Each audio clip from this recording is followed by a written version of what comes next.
Les forces, il y en a énormément, hein. D'abord, il y a la qualité de la production. On a pour moi la production de viande bovine la meilleure au monde. Il y a le savoir-faire des éleveurs, parce que ça demande beaucoup de savoir-faire de produire une viande de qualité, quelles que soient les races. Je ne vais pas toutes les citer parce que j'en oublierai forcément. Mais bon, la charolaise, la salers, la blonde d'Aquitaine, la rouge des prés, ce que vous voulez, toutes ces viandes sont exceptionnelles et elles méritent d'être valorisées et reconnues.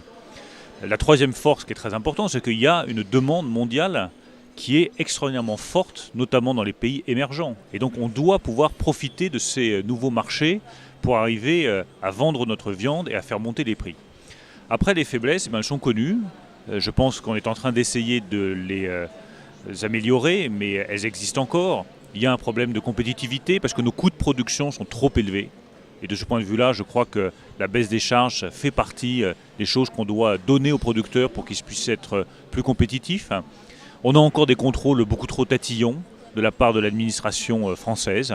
Moi, je souhaite qu'on crée un climat de confiance entre l'administration et les éleveurs plutôt qu'un climat de suspicion. On doit sortir de ce climat de suspicion, c'est une autre faiblesse. Et puis enfin, en matière environnementale, moi je demande une chose très simple, c'est que nous appliquions les règles européennes comme les autres Européens, ni plus ni moins. Qu'on arrête de faire toujours mieux, vouloir faire toujours plus, parce que ça pénalise nos producteurs, et au bout du compte, c'est toute la filière qui est affaiblie.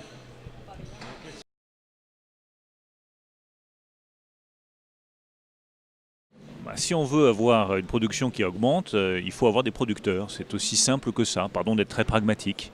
Donc il faut faire monter les prix avec l'exportation, avec la réduction des coûts de production, mais je crois beaucoup à l'exportation parce que ça tire les prix vers le haut.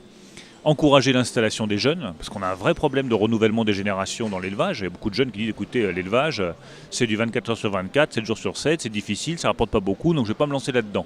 Donc il faut leur ouvrir des perspectives, avec des reprises plus faciles, avec des prix qui montent, avec la perspective qu'être éleveur en France, c'est un métier à la fois très digne évidemment, mais aussi très rémunérateur et qui permette de vivre dignement.